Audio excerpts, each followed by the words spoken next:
This is St. Francisville, Louisiana, a small town located about 90 miles north of New Orleans.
Hey everybody, Yogi here. Hope you're doing well. I'm doing well.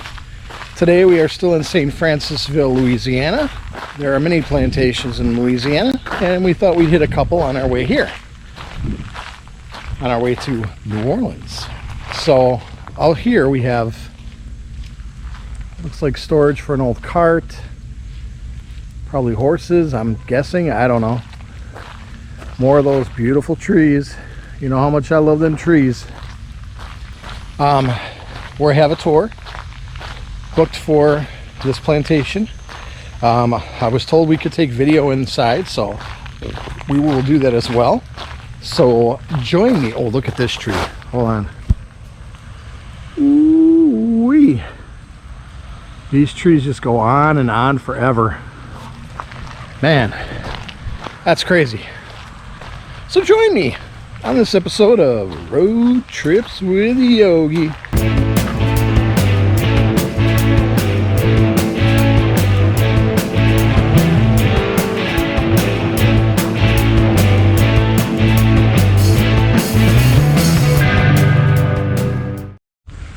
Wow.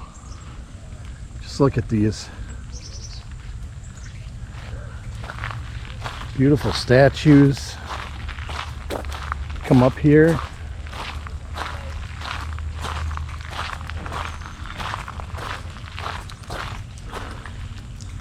There's beautiful statues all over. And here's where you would have come up in the old days. Look at that, beautiful. Look at that. Oh my goodness. The road to the plantation. Wow, Chucky, eh?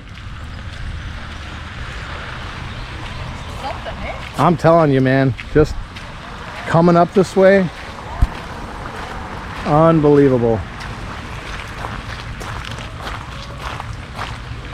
There's more statues along the paths. There's some paths on the left and the right. And these trees, I am so in awe of these trees, how they just spread out. I mean, that one branch goes all the way out over the path. The road, it's just crazy. Can you imagine just back in the old days pulling up in your carriage or even your Model T Ford and seeing that? So this is how you would come in. You'd have these beautiful trees surrounding you.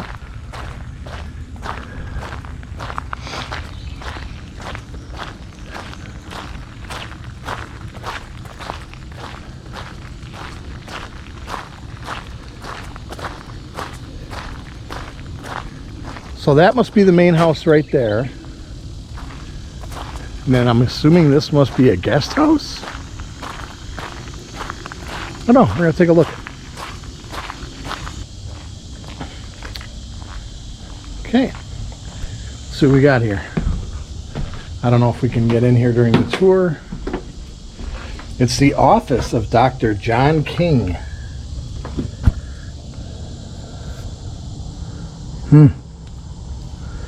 Whoa.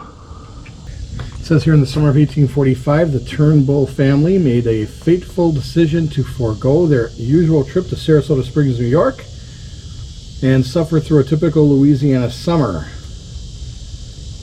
The Turnbulls had 3 children at the time: James, Daniel, age 7, Sarah, age 12, and William, their oldest, age 14.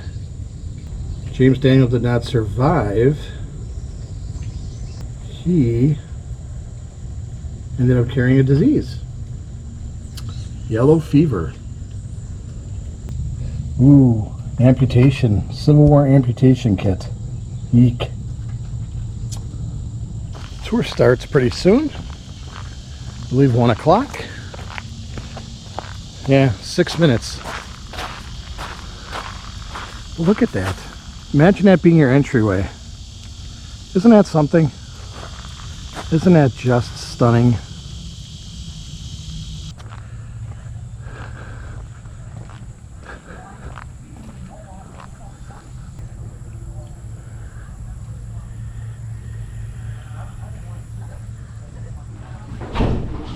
Before we get started, I do have a couple of things to ask your cooperation on. We do allow you to walk all through the house here at Rosedown, but this is a museum. Many of the items in the house are well over 150 years old, so we would appreciate it if you try not to touch, lean, or sit on the furnishings. Avoid handling the objects. Also try not to touch the wallpapers and the fabrics. The oils from our hands have a very damaging effect on these very fragile surfaces.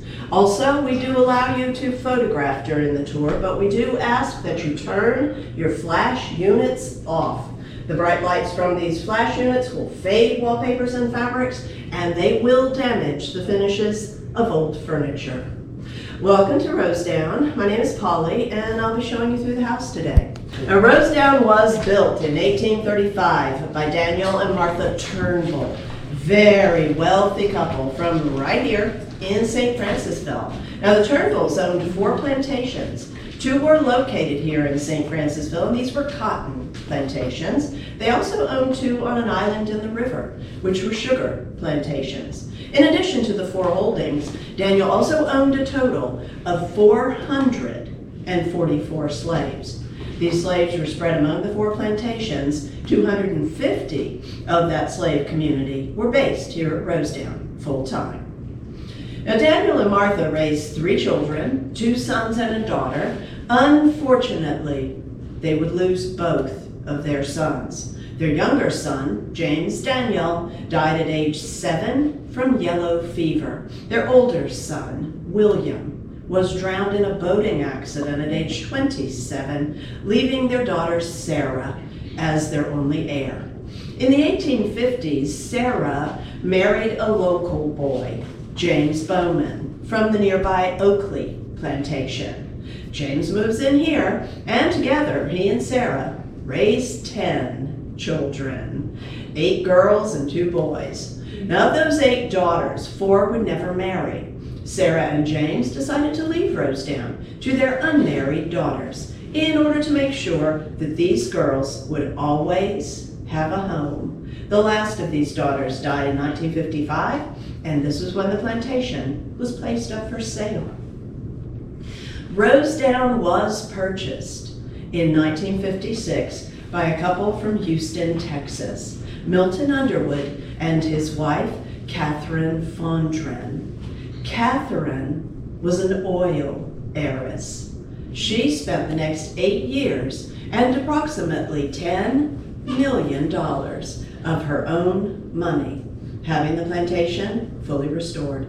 She and Milton opened Rosedown to the public in 1964, and it's been open as a museum ever since. The state of Louisiana purchased the property in the year 2000, and it's now a state historic site and a national historic landmark. So what you'll be seeing as you go through the house today is a plantation home that's been fully restored to reflect an 1850 appearance. Of the furnishings you'll be seeing throughout the house, about 90% are original to Rosedown. If you look in the newel post of our main staircase, you'll see a little ivory button.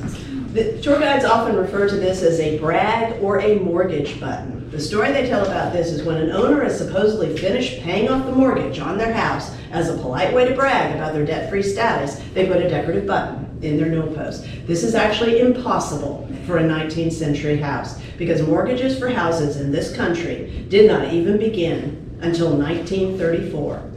So there's no way a 19th century owner could have paid off a mortgage that did not exist. The real reason for the button is as a finishing device for your staircase. When you turn a spindle on a lathe, it leaves a very ragged hole in both ends. One of the holes is always disguised because it's against the newel base, the other one right up on top where you can see it. If you want to have a more finished appearance to your staircase, you put a decorative button in your newel post.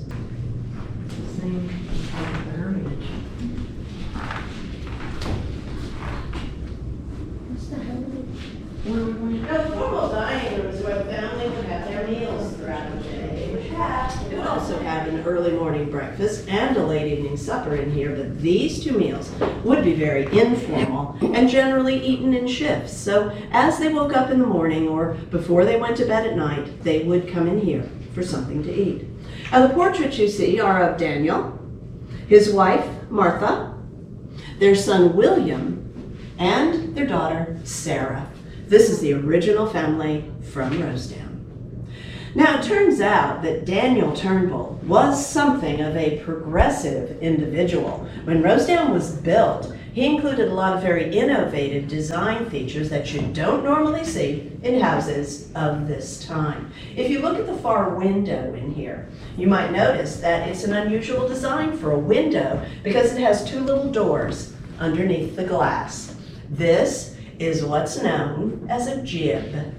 Now it can be used as a regular window by just raising the sash, as is, but if you also open those two little doors underneath, you now have an extra doorway in and out of the back of the house to these service areas. Also, by opening that front door during the hotter months of the year, family was able to generate a very nice cross breeze blowing right through the center of the house. But that is known as a jib window. No, seriously.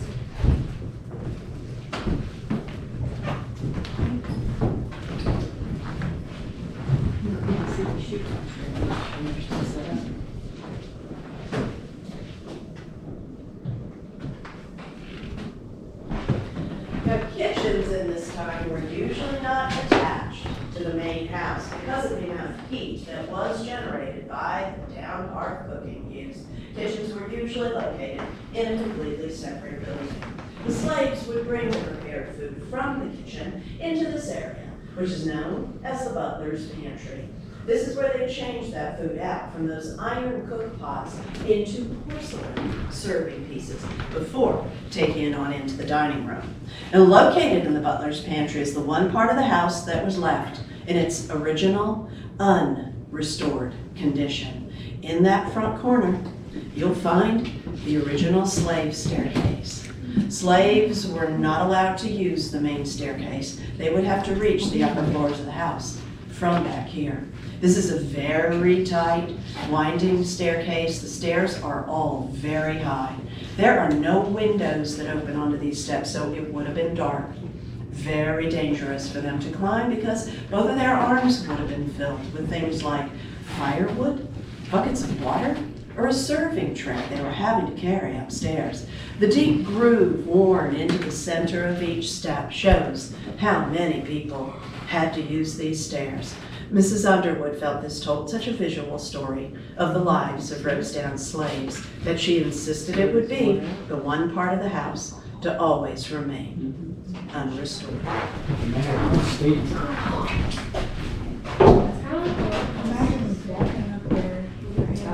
In the dark. Yeah, you see how down it is on the other side? Keep Gary, Steep discussion. keep Gary being like that. It is literally it's like a stool.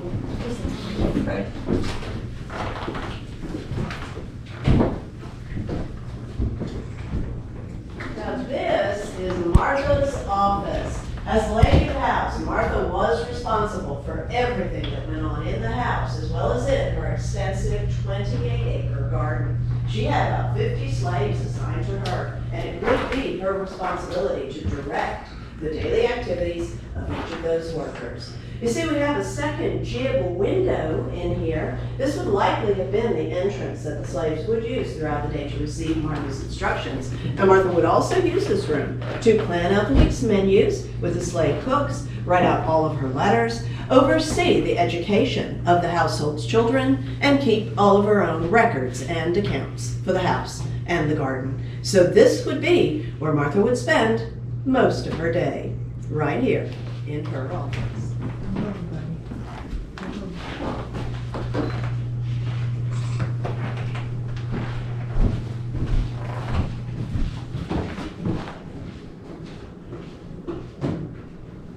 Now this is one of two side wings that Daniel had added on to the house in 1845. He added this north wing. This was used mainly as a guest wing in order to balance the appearance of the house from the front. At the same time, he also had a wing added to the opposite side of the house, which we'll see a little later. Now as a guest wing, this had some features that would have made it luxurious at times for guests here. On either side of the chimney, you'll find the first of some very innovative built-in storage. These little fireside cupboards made use of what would otherwise have been wasted space on either side of the chimney, but Daniel made use of this wasted space by putting these cupboards in many of the rooms of the house. We think in the bedrooms, these were used to store bed linens, which would have made it especially nice for a guest during the winter months, because the heat from that fire would have warmed both of those cupboards, giving that guest warm sheets for their bed. But probably the most luxurious feature for a guest in here, as well as the most innovative design feature Daniel added to the entire house, is through that rear door. That is a very rare indoor shower room. There was a cistern located on the roof that caught rainwater. It fed down by way of a narrow pipe into the overhead tank. Person could stand in the tub. Now the original tub, of course, would have been much larger than that little tub that's in there now. But by pulling on that cord, they could have a nice, refreshing rainwater shower during those hot summer months we get down here. Now the indoor shower did not become commonly seen in American homes until the late 1880s. So to find something like that in an 1845 edition shows that Daniel was about 40 years ahead of his time in his thinking.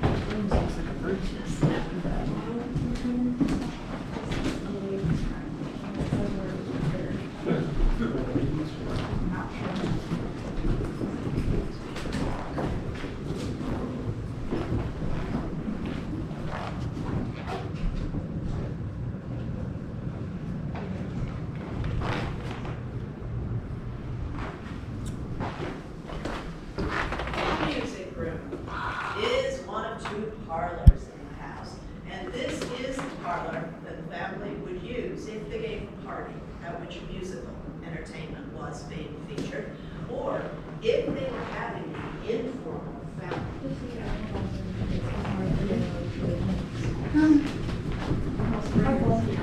I would have to yeah.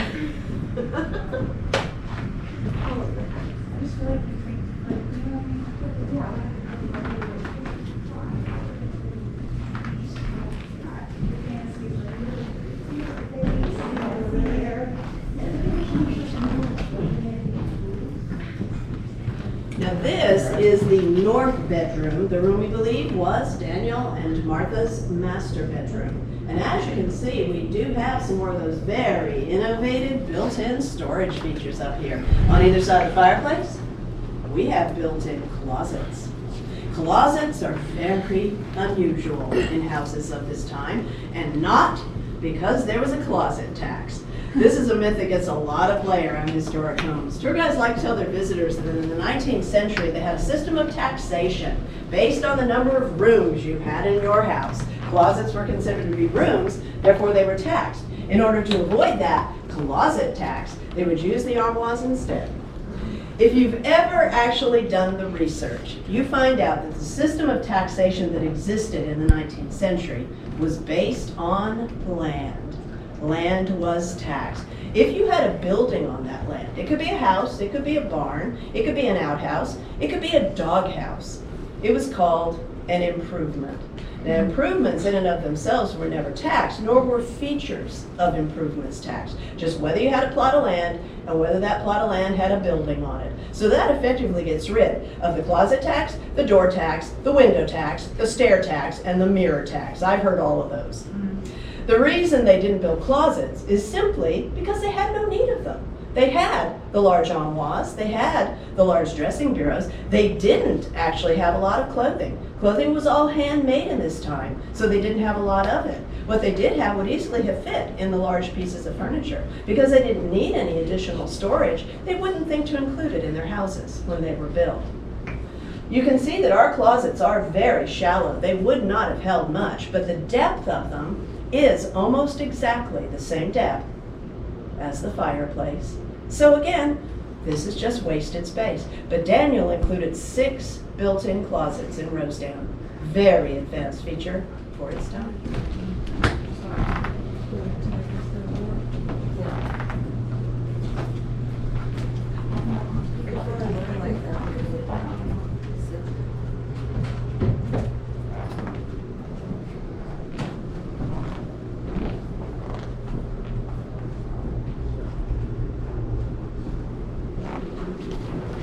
Now as we go down the rear hall, you'll notice a door open to your right, which is the second floor doorway to the slave staircase that you saw downstairs. If you take a look up through the door as you go by, you'll be able to see that these stairs do continue all the way up to the attic.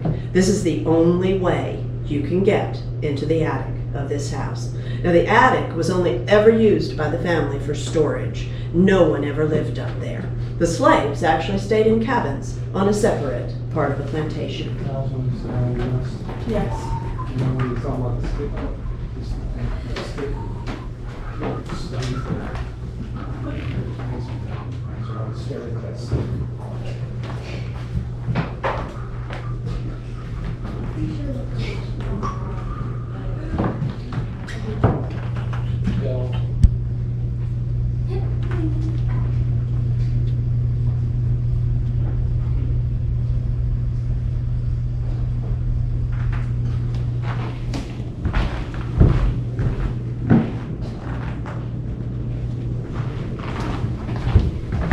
Now this is the youth bedroom. It was a bedroom used by the older children in the house, probably the last bedroom that they would stay in before they went off to boarding school, either in the northeastern United States or in Europe.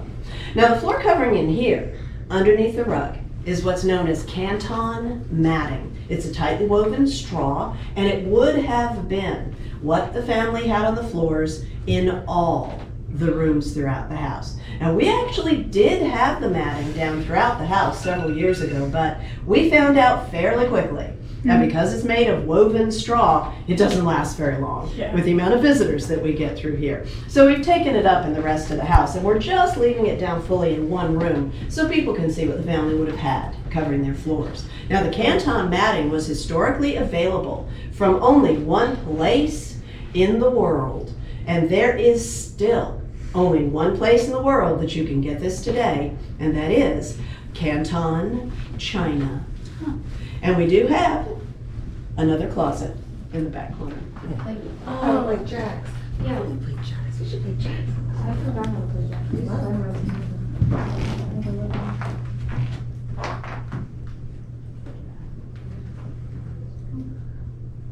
Now this is the floral bedroom. It's named for its pretty floral wallpaper. And this is the room we believe was James and Sarah's master bedroom after they took over the operation of the main house from Daniel and Martha. Across the room in the front corner, we have the oldest original piece of furniture in the house, the Turnbull family cradle, where all the babies slept. And then we have this piece in front of the fireplace. which tour guides love to call a fainting couch. The story they tell about this is that this type of furniture was a Victorian invention that was needed because ladies of the 19th century had to cinch their corsets so tightly that they couldn't breathe and they'd have to pass out on a nearby couch. First off, this is not a Victorian invention. You can find this style of furniture as far back as ancient Egypt. Even in the 19th century, this style was not a new idea. Second, a lady didn't even have to wear a corset. Corsets were very fashionable. A lot of ladies did wear them, but they were not a required part of a lady's undergarments.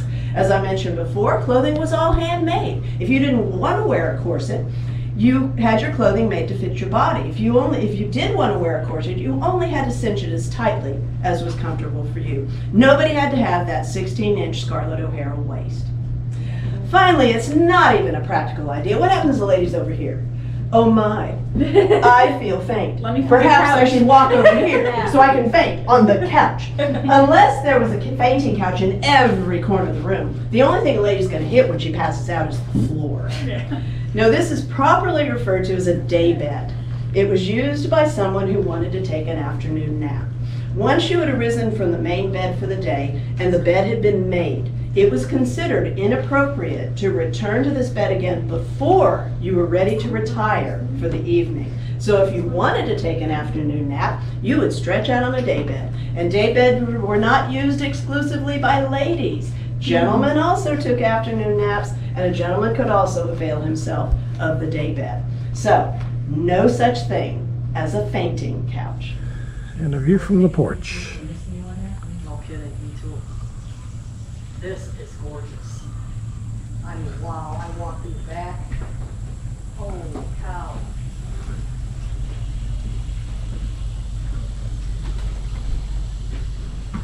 That's where I want to put my chair. I'll put my daybed out here.